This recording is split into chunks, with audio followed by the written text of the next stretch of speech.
반갑습니다.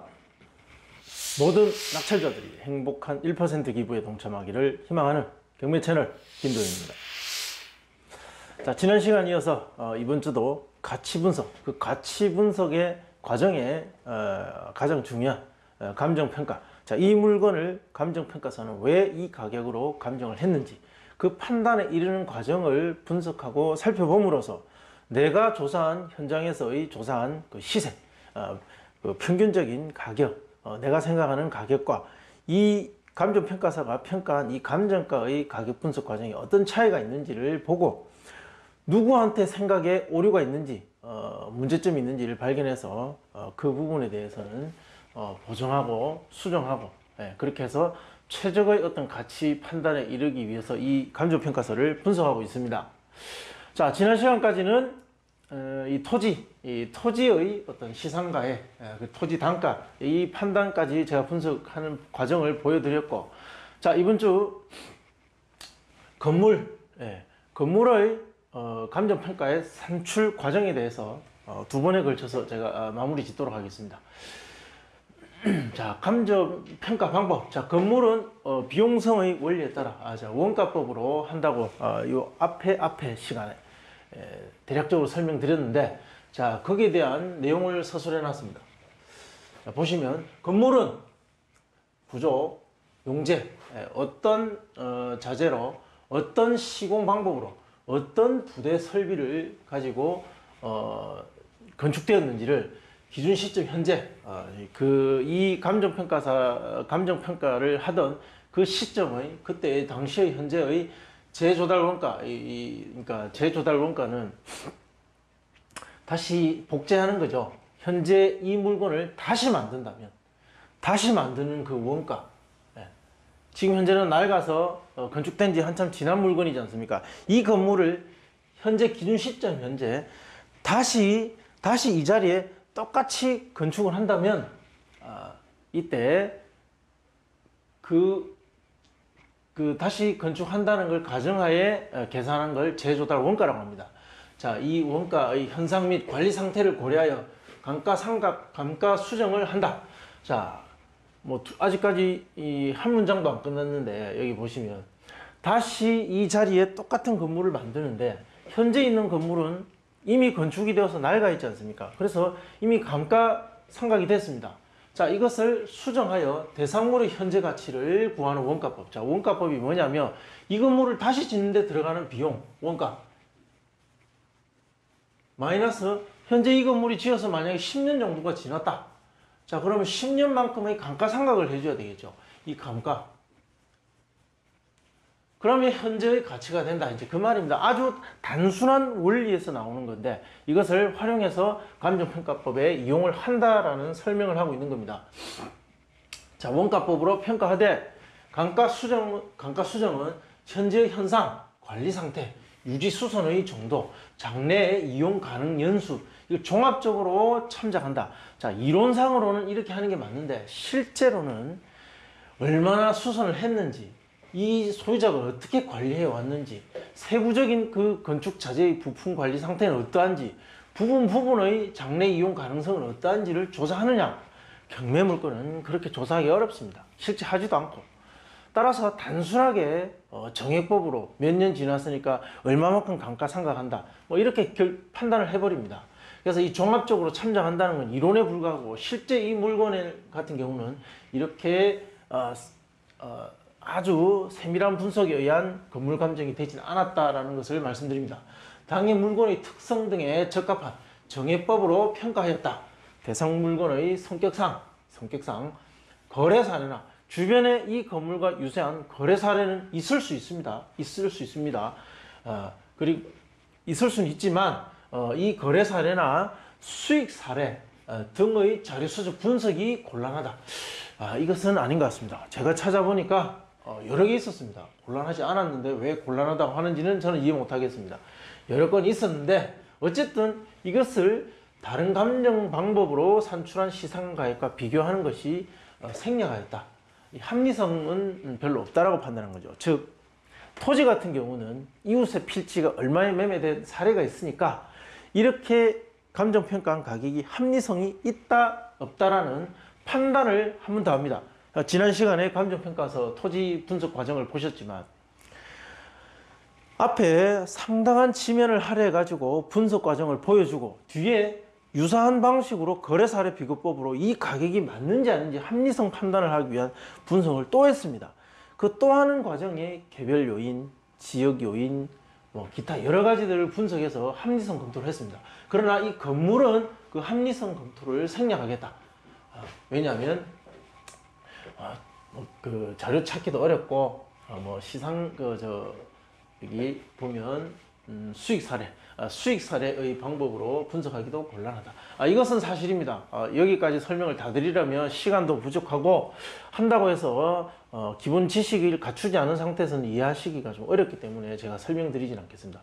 어쨌든 건물은 이 원가법으로 평가하고 합리성 검토는 생략한다. 자, 라고 말하고 있는 겁니다. 자, 그러면 이 산출 근거를 보셔야 됩니다. 근거. 어떻게 해서 이 가격으로 한다라는 건데, 자, 건물 개요. 자, 건물 개요를 보면 2종 근린생활시설로 공구상에 등재되어 있고, 실제 현장에서의 건물의 상태는 일반 철골 구조에 샌드위치 판넬로 외벽과 지붕이 되어 있습니다. 우리가 흔하게 볼 수 있는 공장 건물, 창고 건물의 형태를 하고 있다. 자, 그리고 이건 단층이고 그 건물의 면적이 131.95제곱미터다. 자, 이것이 건물 개요입니다. 자, 그러면 이 건물을 현재 다시 그대로 복제해서 건축하는데 들어가는 비용이 얼마인가? 자, 이 재조달 원가의 결정에 대한 내용이 있습니다. 자, 그러면 이것을 현 시점에 이 자리에 다시 신축한다면 그 신축 단가 제곱미터당 얼마 정도의 그 비용이 드는가를 판단해 보는 겁니다. 자, 건물의 신축 단가는 건물의 구조, 당연하죠. 철근 콘크리트 구조와 철근 콘크리트 구조 또는 철골 구조. 자, 다 다릅니다. 또 주택 경우에는 목조 주택도 있겠죠. 중목 구조, 경량목 구조, 여러 가지 있을 수 있습니다. 이런 건물의 구조에 따라서 자재도 다르고, 자재가 다르다 보니까 원가도 다를 수밖에 없습니다. 시공 방법도 다르고 또 시공의 완성도도 다르고 이 다양한 변수들에 따라서 건물의 신축 단가는 달라지는데, 자, 이 건물의 기능적, 경제적 특성을 고려하여 일단 그 다양한 자재와 시공 방법을 종합적으로 해서 판단했다라는 겁니다. 자, 그럼 어떻게 판단했는지 보겠습니다. 보면 본권 건물의 내외부 기자재, 우리 사진에서 봤지만 아주 일반적인 평범한 수준의 외관은 그렇게 보였습니다. 자, 이 공장의 바닥재, 실내 인테리어 등 시공의 정도에 있어서 건축물의 재조달 원가 자료집이라고 있습니다. 자, 그 자료집에 따라 보니까 일반 공장 상급 정도의 수준이다. 자, 1급이 있을 것이고, 자, 2급이 있을 것이고, 3급이 있을 것입니다. 4급도 있고, 제가 알기로 5급까지인가 하여튼 있던데, 자, 이 중에 한 중간 정도의 수준으로 건물 신축 단가는 아래와 같이 결정하였다. 자, 보시면 건물의 구조는 뭡니까? 자, 우리가 금방 눈으로 봐도 어느 정도 알 수 있는 철골 구조의 외벽과 지붕은 샌드위치 판넬로 된 공장입니다. 이종 근린생활시설이죠.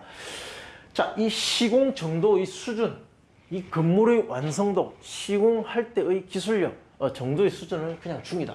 여기서 중이라고 표기한 감정평가사는 아주 어떤 그 전략적인 고민을 한 겁니다. 상, 중, 하. 자, 이 시공 정도의 상중하를 판단하기 위해서는 외관으로 눈으로만 완벽하게 판단할 수 없습니다.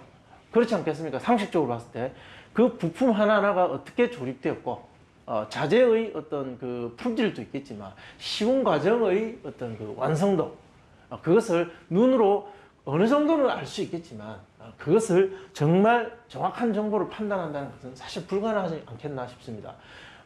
개별 목적에 따라서, 특별한 목적에 따라서 의뢰를 받아서 감정하는 경우에는 건물에 들어가서 그 건물의 상태를 꼼꼼하게 살펴보면 조금 더 정확하게 판단할 수 있겠지만, 자, 경매 감정 같은 경우는 그렇게 꼼꼼하게 건물 상태를 확인하기가 어렵습니다. 따라서 그냥 눈으로 봐서 평범한 표준적인 아주 평균적인 수준의 외관을 갖추고 있으면 그냥 가장 무난한 중을 선택하는 겁니다.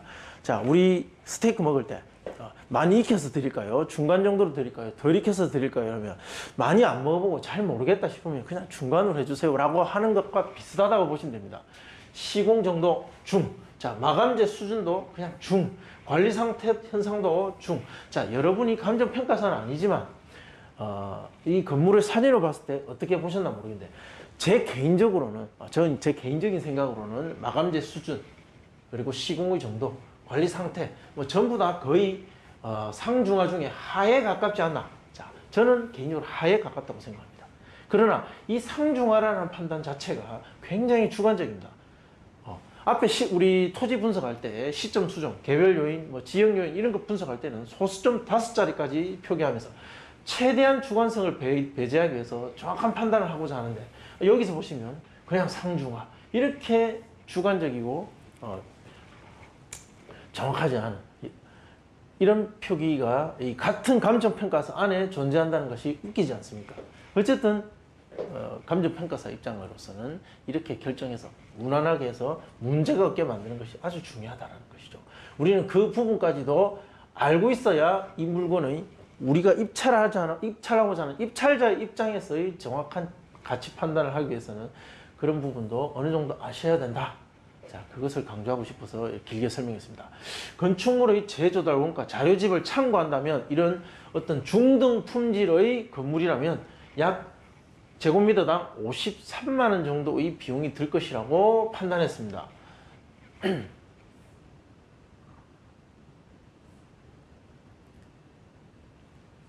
자, 여기까지 일단 제가 설명을 드리고 그리고 두 번째 시간에 나머지 건물의 건축 단가를 결정하는 내용에 대해서 설명드리겠습니다. 자, 궁금하신 내용은 댓글로 남겨주시고 또 좋아요, 구독 신청 꼭 부탁드립니다. 예, 시청해 주셔서 감사합니다.